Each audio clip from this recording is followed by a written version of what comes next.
के दरमियान यकसा तस्लीम की गई है उसकी तरफ आओ, वो ये कि अल्लाह के सिवा हम किसी की इबादत न करें और उसके साथ किसी चीज को शरीक न बनाएं, और हम में कोई किसी को अल्लाह के सिवा अपना कारसाज न समझे। फिर अगर ये लोग इस बात को न माने तो इनसे कह दो कि तुम गवाह रहो कि हम अल्लाह के फर्माबरदार हैं।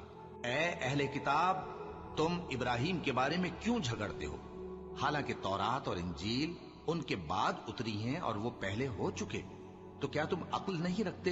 देखो, ऐसी बात में तो तुमने झगड़ा किया ही था जिसका तुम्हें कुछ इल्म था भी, मगर ऐसी बात में क्यों झगड़ते हो जिसका तुमको कुछ भी इल्म नहीं?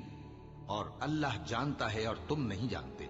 इब्राहिम न तो यहूदी थे और न ईसाई, बल्कि सबसे बेताल्लुक होकर एक अल्लाह के हो रहे थे और उसी के फर्माबरदार थे और मुशरिकों में न थे। इब्राहिम से ज्यादा कुर्ब रखने वाले तो वो लोग हैं जो उनकी पैरवी करते रहे, और ये